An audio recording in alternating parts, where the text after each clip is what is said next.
Abrimos, señoras y señores, la tertulia en este jueves que es 28 de septiembre del año 2023.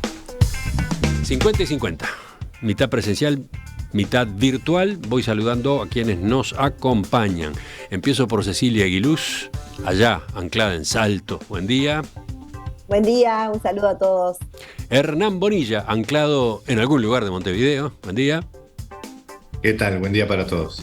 Y acá en estudios tengo a Eleonora Navata. Buen día. Buen día para todos y todas. Y del otro lado, Esteban Valentí. Buen día. Muy buenos días. ¿Alguno de ustedes está festejando hoy?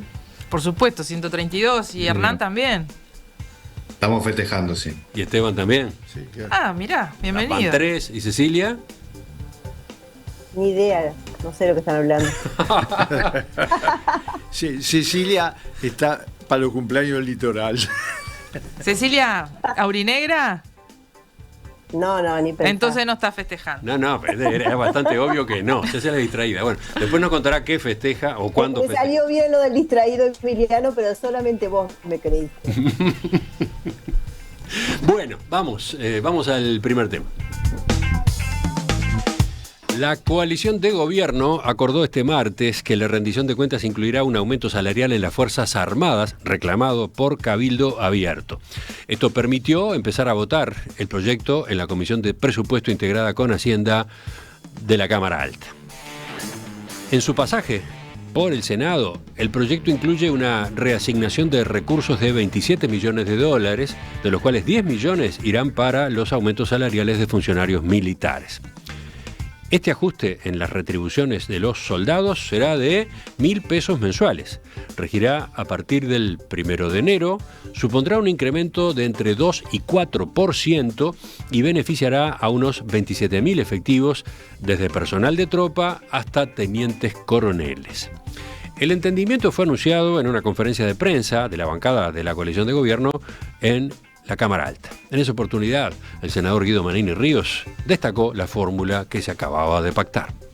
Para nosotros significa una gran satisfacción haber llegado a este punto, un punto de acuerdo. Somos conscientes de que hemos aportado al mejoramiento del articulado y que la rendición de cuentas que sale del Parlamento tiene una serie de aspectos que no incluía al ingresar y que atienden distintos problemas en distintas áreas. Es muy importante que se haya trabajado en un clima de colaboración, espíritu de sumar para que fuera la mejor rendición de cuentas posible, siempre sabiendo que los recursos jamás van a ser lo suficiente para atender las múltiples necesidades que se nos han planteado y que sabemos que tienen las distintas reparticiones. ¿Algún dato más? Con este aumento, los militares habrán sumado, desde que comenzó este gobierno, una masa salarial incremental de $58 millones, según le dijo al diario El País el ministro de Defensa Javier García. Y de ese monto, el 90%, según agregó, benefició al personal subalterno, que hoy percibe un salario de 34.000 pesos mensuales. Bueno, como vieron, este hecho político importante, ¿no? Porque generaba curiosidad, expectativa, nervios durante semanas. ¿Qué terminaba votando? ¿Cómo se terminaba colocando Cabildo Abierto? Eleonora. Yo creo que subir el sueldo del personal subalterno del ejército que está sumergido, que está realmente en malas condiciones, no es algo que esté mal. A mí me parece correcto que se tienda a subir el sueldo de las personas que ganan menos. Lo único que en este caso creo es que estas personas tienen o han encontrado en Cabildo Abierto alguien que pelee por ellos. Y eso me parece está bien. Yo no iría contra eso, no iría contra que un grupo con ciertas vulnerabilidades tenga alguien que pelee por mejorar la calidad de vida de esas personas cuyos sueldos son de 35.000 pesos nominales, convengamos que son sueldos bajos y más que bien está que se aumenten esos sueldos. Ahora bien, ¿son los únicos sueldos sumergidos que hay en el país? No son los únicos sueldos sumergidos que hay en el país. No por esto yo diría, no, que no lo suban. Sí, está bien, hay que mejorar el salario, pero hay que buscar que ese salario se mejore también en otros sectores igual de sumergidos o más. Entonces, si bien creo que no es algo para criticar que alguien defienda los derechos de este grupo de personas, sí suena de repente a los ojos de lo que lo ven de afuera decir, bueno, pero ¿por qué este grupo sí y otros grupos con salarios sumergidos no? Entonces ahí me queda la duda de, bueno, ¿cómo...? No tienen partido propio. Bueno, es que yo no considero que Cabildo Abierto sea un partido militar. O sea, sé que capaz que voy contra la corriente, pero a mí me parece que Cabildo Abierto, si bien aglutina muchos votos de militares por determinada cercanía con su líder y otros integrantes, creo que es algo más extenso que un partido militar. No me parece que solamente sea un partido militar. Pero sí es verdad que muchos militares se sienten identificados por el liderazgo que tiene Manini y por la cantidad de otros militares que se han sumado a las filas de Cabildo. Pero estas cosas, y además Cabildo ha tratado de separarse de esta cuestión de ser un partido militar. Este tipo de cosas son las que lo llevan de nuevo a que la ciudadanía lo ponga en el lugar de este es un partido militar. Bueno, capaz que la pelota está picando para que venga Cecilia ahora. Puede ser. Cecilia podría hablar al final eventualmente, pero como acá ya hubo algunas alusiones, le doy el micrófono primero a ella y después seguimos con Hernán y con Esteban. Bien. Yo creo que esto en definitiva fue un paso más hacia un reclamo de justicia salarial del sector público de funcionarios más sumergidos. Y ahí en esa escala que hay de funcionarios públicos, nadie está por debajo del escalón en el cual está el personal subalterno militar. O sea, es efectivamente el sueldo más bajo.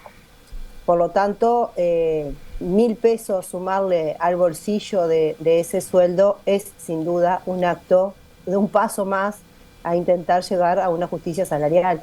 En este país, los sueldos de los funcionarios públicos tenemos desde 35.000 pesos a 300.000 pesos. Entonces tenemos realmente muchísimas brechas y creo que este es un paso más que se venía solicitando desde el principio de esta legislatura.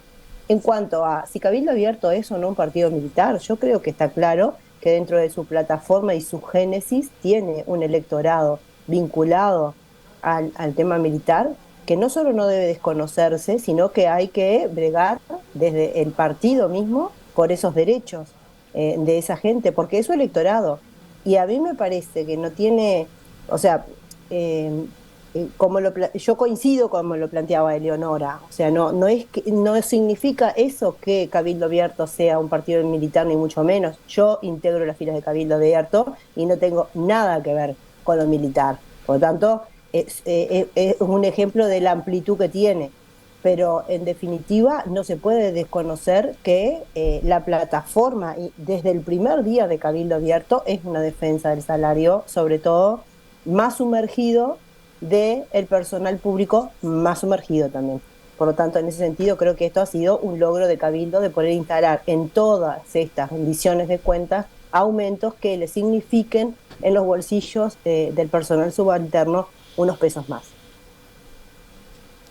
Bueno, el problema existe. ¿Cuál problema? Los militares subalternos, que no son hasta teniente coronel, ¿no? Es decir, los soldados, la tropa y los suboficiales tienen salarios que, si bien durante el gobierno del Frente Amplio aumentaron mucho más que lo que aumentaron en este periodo, y se le dio equipamiento y cosas mucho más que en este periodo, donde lo que hay es un discurso perpetuo del ministro de Defensa, que es poco menos una de las estrellas del gobierno. Ese problema está planteado como todas las cosas de gobernar. Tiene que haber un equilibrio, es decir, hay opciones. Se optó por esta, que en el aumento de los 27 millones, 10 millones van para los militares. Van porque, yo no estoy diciendo nada que no pueda comprobar cualquiera, van porque hay una fuerza política dentro del Parlamento y de la coalición que se batió por ellos. ¿Tá? Pero yo no subestimo tanto. ¿Van porque hay una fuerza que se batió por ellos? ¿Y algo más? Digo porque, para picarla un poco, puedo agregar este mensaje que manda José del Prado. Cabildo extorsiona al gobierno. ¿Por qué? Porque tiene la llave del voto. Bueno, exactamente, eso era obvio que iba a pasar y lo extorsiona.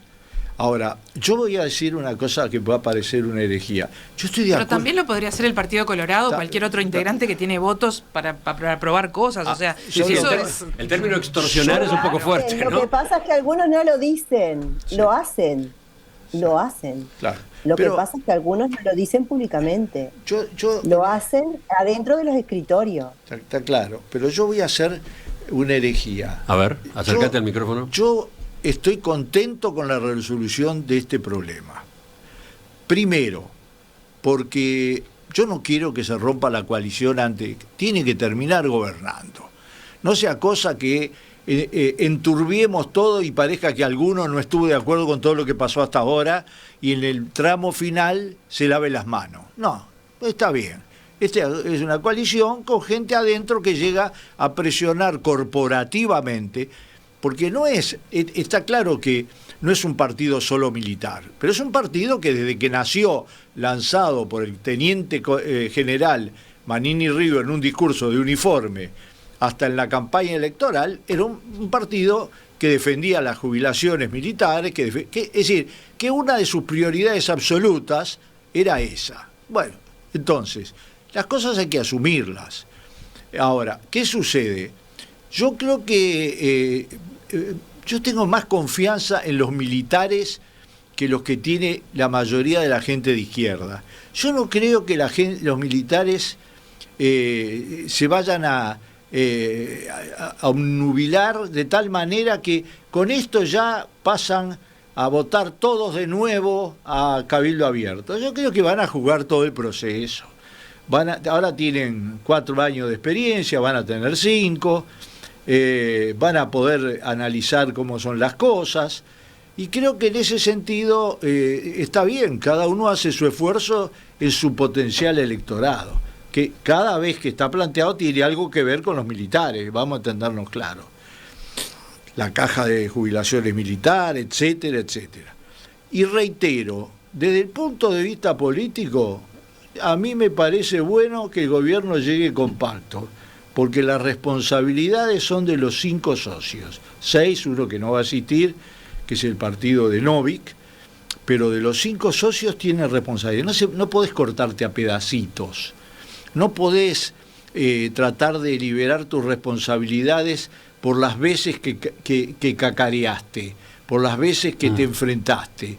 Vos sos responsable de todo, desde Astesiano hasta la política salarial, hasta la compra de los Hércules, hasta cada una de las cosas, hasta el Salto Grande. Es decir, porque llegado el momento, si vos tenés una conducta inflexible, la tenés que demostrar siempre. No podés ser una conducta en la cual en pedacitos vos tratás de mostrar matices. No hay matices. En el grueso de la conducta del gobierno, del camino del gobierno, desde el punto de vista de la gran política económica, de la política económica, social, cultural, educativa. Hoy renunció el vice de secundaria diciendo lo que dice la oposición desde hace 4 años, etcétera. Te tenés que hacer responsable, y eso no se arregla con el aumento de los soldados. Así que es bueno que quede la coalición tal cual está. Vamos a ver el próximo episodio cómo es. Bueno, a propósito de ese término que utilizaba un oyente, cuyo mensaje yo leí hace un rato, cabildo abierto extorsiona porque tiene el voto decisivo. Hay otros oyentes que contestan, extorsionar, no, negociar. La extorsión es un delito, es presionar para obtener algo ilegal. ¿Qué ilegalidad es obtener un aumento para sus votantes? Pregunta Albérico, ¿no? Yo creo que es negociación, o sea, podrás ponerle el nombre que quieras, o sea, los oyentes, las personas podrán ponerle el nombre que quieran, pero se trata de una negociación, que en este caso es con cabildo abierto, pero hay otros partidos en la coalición, y también le pasaba al Frente Amplio cuando era gobierno, y tenía que negociar internamente. Hubo leyes que no salieron porque hubo votos adentro del Frente Amplio que no votaron determinadas cosas. Entonces, es el juego político. No desconozcamos o no pensemos que esto es algo nuevo que aparece, mirá, le presta el voto, no le presta el voto. Es parte del juego político en una coalición Sí, sí. o dentro de un mismo partido. Cuando una coalición tiene una mayoría ajustada, estas cosas pasan con un sector, con otro. Y una Y es cosa, negociación y es política. decir que es un partido militar es absolutamente restrictivo y un insulto a los electores uruguayos. Decir que no tiene, que es igual que los demás partidos en relación a los militares también es algo angelical. ¿Todavía? Es un partido cuyo núcleo central es militar. Todavía no habló Hernán, pero Cecilia tiene algo más para decir, a ver. Sí, yo creo que acá a veces lo que pasa es que se etiqueta, Cabildo es un partido nuevo, entonces tiene algunas etiquetas, ¿no?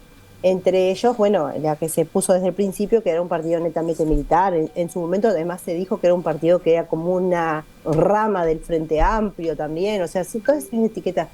Pero además esta etiqueta de que Cabildo extorsiona, cuando en realidad Cabildo lo que ha hecho desde mi punto de vista es un proceso de entender el sistema e irse amoldando al sistema en cuanto a lo que tiene que ver con la negociación política.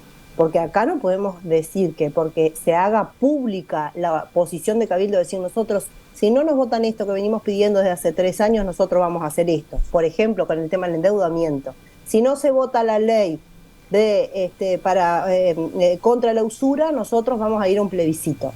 ¿Eso es una extorsión? No, eso es utilizar las herramientas de la democracia que da la Constitución de la República, avisar lo que se va a hacer y en definitiva ir sobre un tema que era de plataforma, como por ejemplo el endeudamiento. Y lo mismo podemos decir sobre este tema. Entonces, ¿por qué si lo hace Cabildo es una extorsión? ¿Y por qué si lo hace el Frente Amplio dentro de los grupos internos del Frente Amplio cuando tienen discusiones no lo es? Y resulta que es diálogo político. ¿Por qué?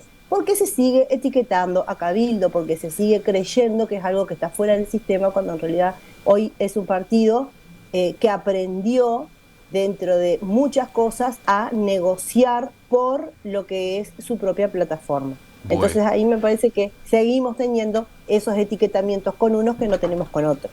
Ahora sí, Hernán, llegó tu hora. Luego de escuchar tan interesantes intervenciones de tus contertulios, es tu momento. Me queda para sacar las conclusiones prácticamente. Exacto, pero... sí, el redondeo. No, primero que coincido con lo que decían todos, de que no nos podemos asustar por lo que es un proceso de negociación en el Parlamento. Es algo que ha ocurrido toda la vida, depende cuál es la posición relativa de cada partido, de cada sector. Lo hemos visto con distintos gobiernos a lo largo de toda la historia del país.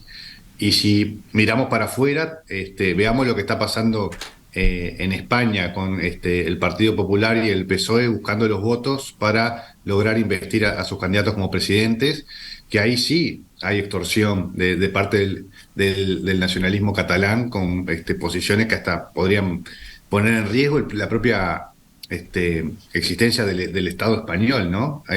Ahí se llega a casos extremos donde ya pasamos de la negociación a la extorsión, y lamentablemente con partidos que parece que pueden ceder a esas extorsiones. Lo que está pasando en Uruguay, lo que plantea Cabildo, está totalmente dentro de las reglas de juego y no hay nada de qué asustarse. Después coincido con una cosa que decía Eleonora, de que no es el quien se beneficia del incremento salarial que se obtiene, no es un grupo privilegiado. Es un grupo de personas que tienen salarios bastante sumergidos. Desde ese punto de vista no es el logro de un lobby privilegiado, como vemos muchas veces que pasa, lamentablemente, que son los que tienen más capacidad de lobby, los que suelen obtener resultados en estas negociaciones que suelen darse para encontrar soluciones a los problemas de distintos grupos, y tenemos ejemplos recientes sobre el aspecto. Ahora, sí, creo que lo reconocía Cecilia, las reivindicaciones de Cabildo en esta rendición de cuentas estaban centradas en temas militares, ¿verdad? Lo que aparentemente se va a lograr, el aumento de salarios de soldado a teniente coronel, pero las otras reivindicaciones que aparentemente no se van a lograr eran pago de nocturnidad también para los militares, dinero para la atención de salud mental, mayores recursos para el hospital policial. O sea, todas las reivindicaciones están centradas en algo que está bien. Yo creo que constituye parte de la base electoral de Cabildo Abierto, pero que también regala el flanco para que lo acusen de un partido militar al centrar todas sus reivindicaciones en la negociación de la rendición de cuentas en estos temas, ¿verdad? Y un último comentario, es que toda la discusión sobre la rendición de cuentas siempre termina en un tira y afloje por aumentar el gasto público. Todos los planteos son quién reivindica para quién un aumento para los militares, los policías, los maestros, la universidad, lo que sea. Y yo creo que parte de una lógica equivocada que termina en una dinámica en que siempre terminamos aumentando el gasto público. Y a mí me parece que en vez de muchas de estas medidas que se plantean, se podría plantear que estos recursos en que se incrementa el gasto se busquen partidas para disminuir el gasto y que eso se le devuelva a la gente en baja de impuestos. Una precisión allí, Hernán. Sí, muchas veces se va al aumento del gasto. Efectivamente, termina siendo ese el resultado en una discusión de rendición de cuentas. En esto que estamos comentando ahora, se trata de reasignación, ¿no? Sí, exacto. Yo que vi las dos cosas, ¿eh? A ver, perdón. No, en este caso, primero que es reasignación, no es aumento de gasto. Y segundo que Cabildo ha propuesto que se bajen los costos, o sea, que en realidad se obtenga divisas, bajándole las exenciones a las grandes empresas que vienen a nuestro país, bajando lo que son los beneficios que se le dan a los Maya Oro. O sea, que en realidad eso también está propuesto. Por lo tanto, no es solamente decir, denle a esto porque cobran menos sin tener una propuesta alternativa.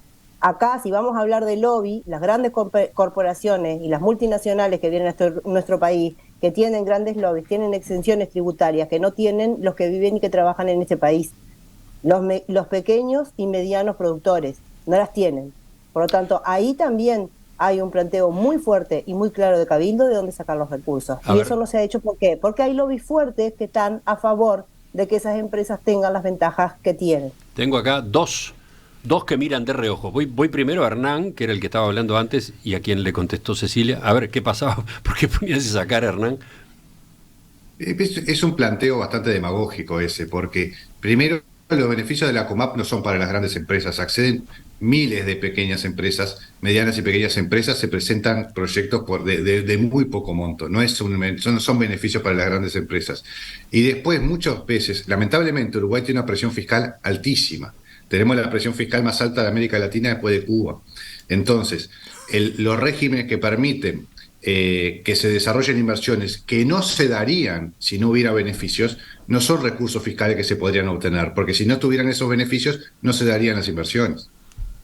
Ahora sí, yo creo que es más demagógico decir que mejor no cambian eso, porque entonces si no las cosas estarían peor. Yo creo que hay que hincarle el diente a donde se pueden sacar recursos para poder redistribuir mejor y sobre todo ayudar a la empresa nacional, porque todo ese tema de la COMAP es muy interesante, pero seguimos teniendo una desigualdad territorial en nuestro país que la COMAP tampoco está teniendo en cuenta, porque cambia todos los años los valores de lo que son los descuentos para las inversiones en los departamentos del norte. Vamos con Esteban, que ponía cara rara, pero cuando hablaba Hernán, no cuando hablaba Cecilia. 4 cosas. Yo prefiero, porque como todas las cosas de la vida hay que optar, que le den 1.000 pesos a los soldados y los suboficiales y algunos oficial, digamos, tenientes, etcétera, a que siga aumentando el desplazamiento de la riqueza hacia los Maya Oro, que se ha dado en este país no a través de la COMAP, sino a través de la política general del gobierno. ¿Está claro? Es decir, hoy en el Uruguay hay más ricos de lo que había antes de asumir a este gobierno. Así que yo prefiero eso. Segundo, la verdad que 1.000 pesos, porque estamos discutiendo como si le hubieran dado realmente un cambio salarial importante. Ayer, 1.000 pesos, 2% para la mayoría, 3% de promedio para la mayoría por 2 años, me parece se lo va a comer en 2 panes ese aumento para los soldados. Entendámonos bien, es un gran gesto político que le da resultado, o piensa que le va a dar un resultado a Cabildo Abierto, lo hace por convicción, yo no me voy a poner a juzgar, pero es así. Tercero, yo creo que en este caso concreto del aumento a los militares que se viene planteando, etcétera, bueno, era una prenda que Cabildo Abierto tenía que sacar de alguna manera porque está corcoveando, yo no digo extorsionando porque ni están extorsionando los españoles que son especialistas en negociaciones por 4 votos, con todas las complejidades que tienen, no están extorsionando, ni porque a mí eso de que los uruguayos somos una especie de ángeles guardianes de la buena política, no me la trago ni siquiera... pero la buena política es negociar. Sí, pero no tengo duda, y negocian muy bien los españoles, muy bien.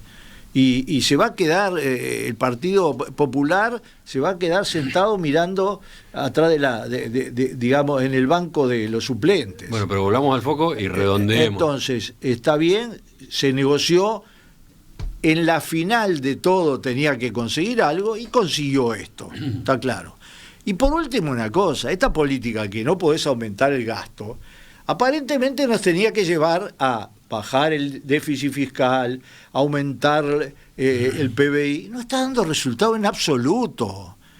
Aumenta la pobreza, aumenta la indigencia. Claro, cuando vos tenés un monstruo, es decir, cuando vos tenés a Godzilla del otro lado del Río de la Plata, que se devora 9.2% de indigencia y 40% de pobreza, vos creés que de este lado está el arcángel Gabriel, pero en realidad el problema es que todos los objetivos principales que este gobierno se propuso con esa regla de no aumentar, es un objetivo que está fracasando estrepitosamente.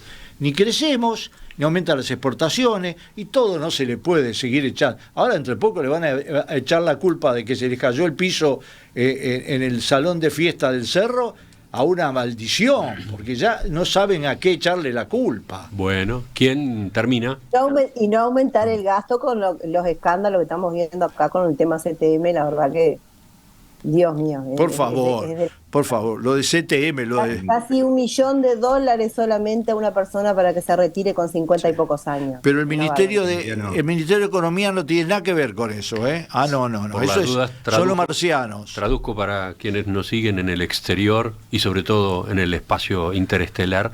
CTM es la Comisión Técnica Mixta de Salto Grande. Los del exterior saben más que nosotros. Sí, pero andás a ver, los marcianos no entienden, entonces hay que traducir.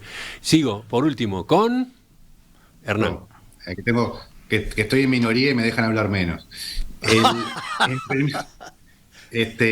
Varios apuntes. Yo suelo decir que no hay que pelearse con los datos, ¿no? Partamos de los datos de la realidad. Algunos de los datos que maneja Esteban, lo hablamos en alguna tertulia anterior, no son ciertos, ¿no? Por ejemplo, la pobreza infantil hoy es menor que cuando gobernaba el Frente Amplio.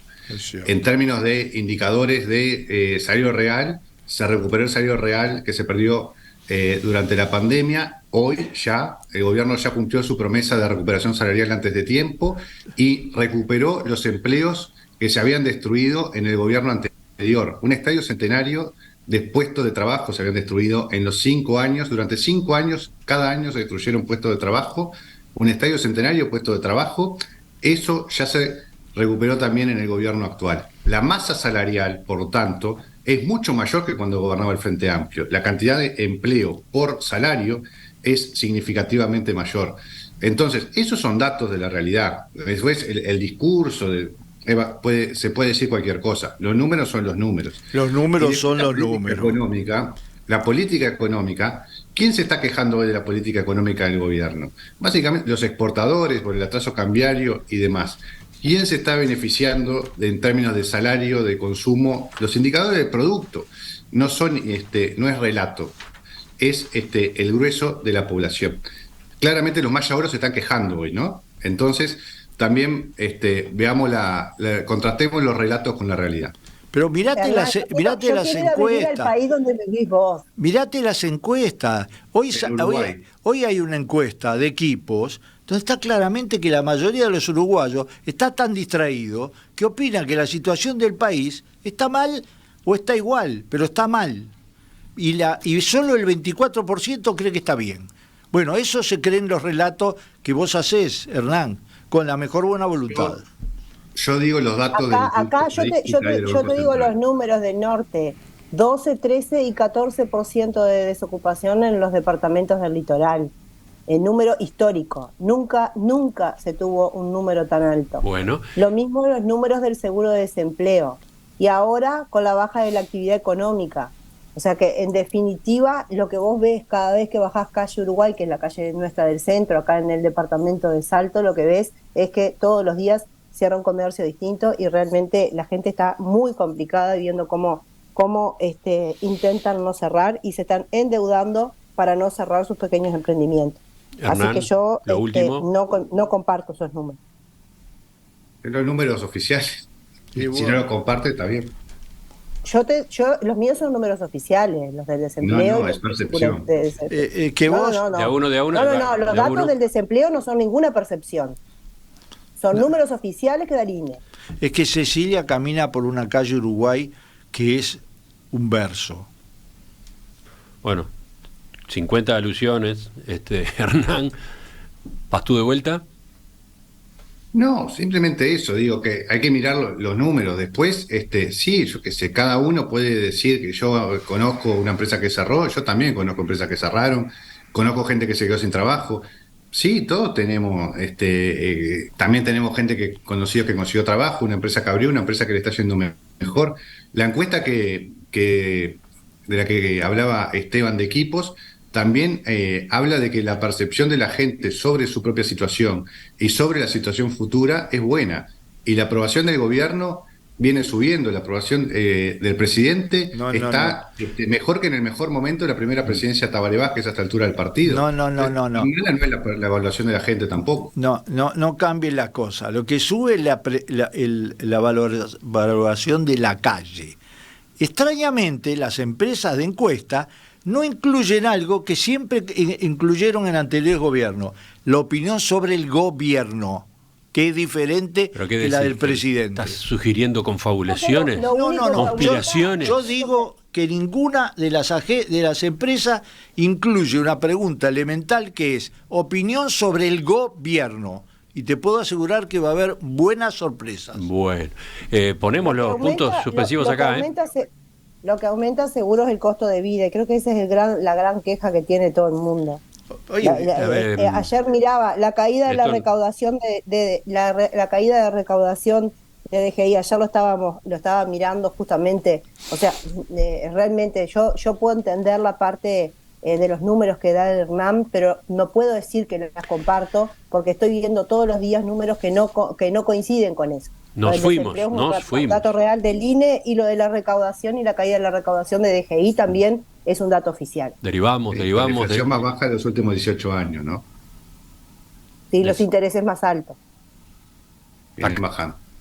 Acá nadie se queda con la última palabra. Yo no Pero sé. ya está. Terminó el tiempo. Nos vamos a otro tema.